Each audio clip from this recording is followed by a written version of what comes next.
औज़ुबिल्लाहिमिनश्शैतानिर्रजीम बिस्मिल्लाहिर्रहमानिर्रहीम। Dear students, कैसे हैं? ठीक ठाक हैं? मुझे उम्मीद है कि आप खुश व खुर्म होंगे।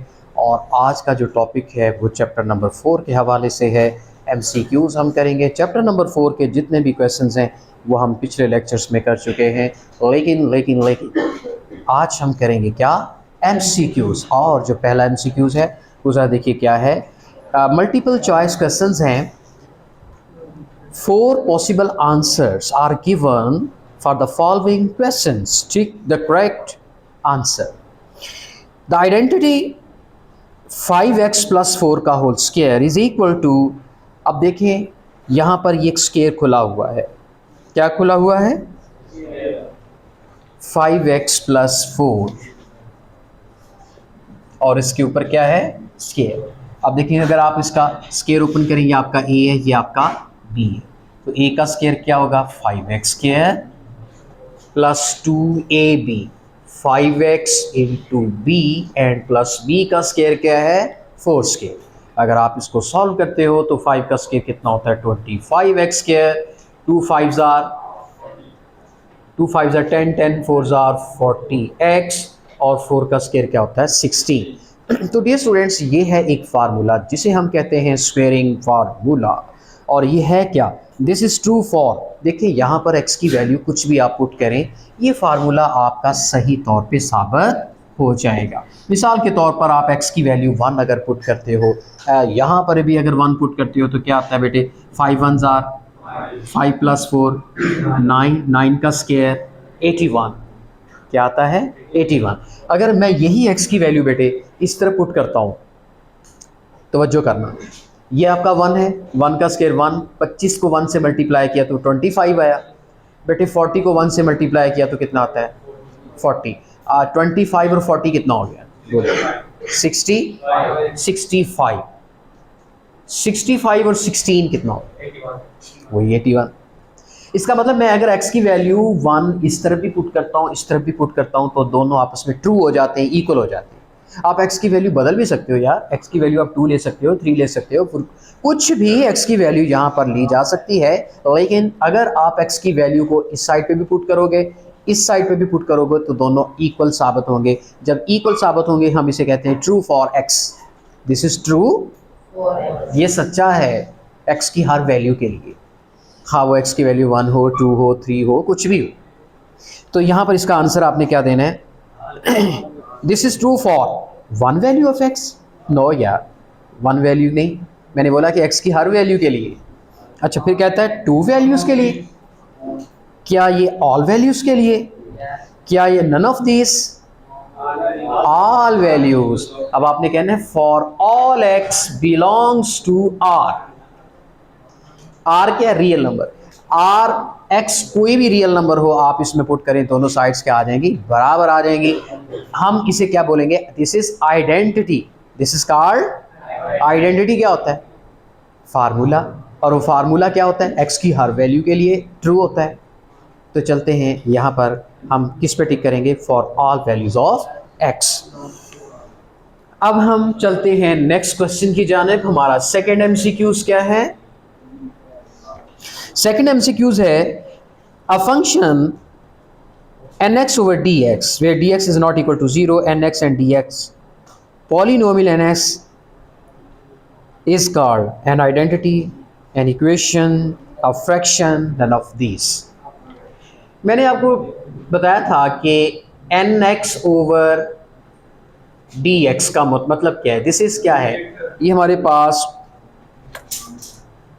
f of x, n Murad numerator, d से मुराद है डिनोमिनेटर। जब एक न्यूमरेटर को डिवाइड किया जाता है डिनोमिनेटर पे, तो ओवरऑल ये क्या कहलाती है? This is called fraction. This is called, जैसे x over x minus 1, this is called fraction. Fraction किसे कहते हैं? कसर को, बटे को। तो आपने फ्रैक्शन पे टिक कर देना जी। थर्ड पार्ट देखिए, a fraction in which the degree of the numerator is greater than the degree of denominator। अगर न्यूमरेटर की डिग्री बड़ी है, मिसाल के तौर पे यहाँ पर मैं न्यूमरेटर की डिग्री बड़ी कर देता हूँ और डिनोमिनेटर की डिग्री छोटी कर देता हूँ, बताइए ये फ्रैक्शन कौन सी है? This is improper fraction. और अगर इसके बरक्स मैं यूँ बोल दूँ कि ऊपर की डिग्री छोटी है, नीचे की डिग्री बड़ी है, तो फिर वो कौन सी फ्रैक्शन होगी? वो प्रॉपर फ्रैक्शन होगी। तो ये कौन सी है? इम्प्रॉपर। तो आपने टिक कर देना है किस पे? इम्प्रॉपर फ्रैक्शन पे।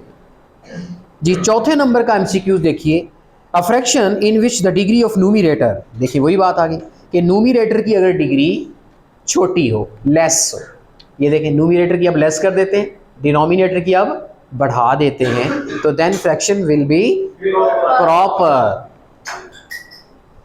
उसके बाद चौथे नंबर पे आए, चौथा सॉरी हो गया, पांचवें नंबर पे आए, कहता है 2x प्लस 1, तो ये फिफ्थ नंबर पे देखें, 2x plus 1, x plus 1, x minus 1।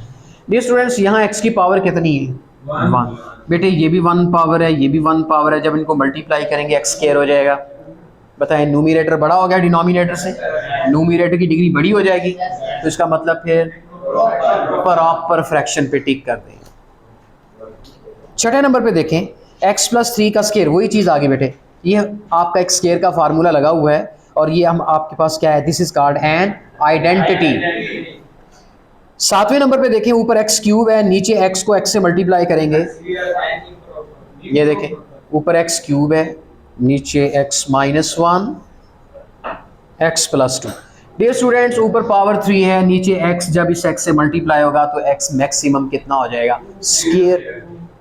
Square हो जाएगा। लेकिन ऊपर तो x की पावर 3 बड़ी है ना, जब ऊपर x की पावर 3 बड़ी है नीचे x स्क्वायर से, तो इसका मतलब फ्रैक्शन कौन सी है? इम्प्रॉपर है। अगर नीचे x बढ़ जाता ऊपर x कम रहता तो फिर फ्रैक्शन कौन सी होनी थी? प्रॉपर होनी थी। तो इम्प्रॉपर पे टिक कर दें। ये कौन सा नंबर था? 7 नंबर। आठवें नंबर पे देखें, partial fraction are of the form. ये क्वेश्चन अच्छी वाला है, देखना जरा, हम इसको रेस करते हैं।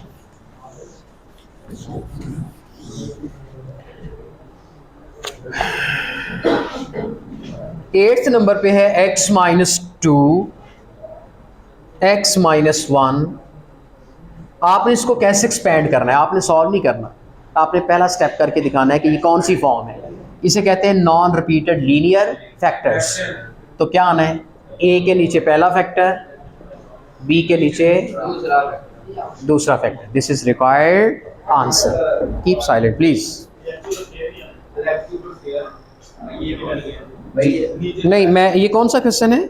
8वां क्वेश्चन है ना। तो बेटे स्क्वायर क्यों आना है? क्योंकि ये दोनों लीनियर है, ये लीनियर है। अच्छा चलें जी, क्वेश्चन अब 9 नंबर पे आ जाएं, आप टिक कर दें इस पे। ये कौन सी ऑप्शन बनती है जी? पहली ऑप्शन। 9 नंबर पे आए, 9 नंबर पे देखें, x plus 2 over x plus 1 x square plus 2। Dear students ये आप देखते हैं कि एक लीनियर फैक्टर है, दूसरा क्वाड्रेटिक है। तो लीनियर के लिए क्या यूज करते हैं? a, और क्वाड्रेटिक एक्स स्क्वायर प्लस 1 है तो ऊपर क्या आ जाएगा? bx प्लस c आएगा। क्वाड्रेटिक के लिए क्या आएगा? क्योंकि स्क्वायर है तो ऊपर x आएगा। तो आपने किस पे टिक कर देना है? ऑप्शन सेकंड वाली ऑप्शन, मतलब बी ऑप्शन आएगी। ओके सॉरी, यहाँ पर x स्क्वायर प्लस 2 है तो इधर भी x स्क्वायर प्लस 2 आ जाएगा।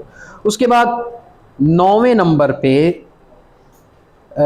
9th वाला हो गया ना हमारा, बल्कि अब 10th नंबर पे हम करेंगे पार्शियल फ्रैक्शन। ये बात समझने वाली है।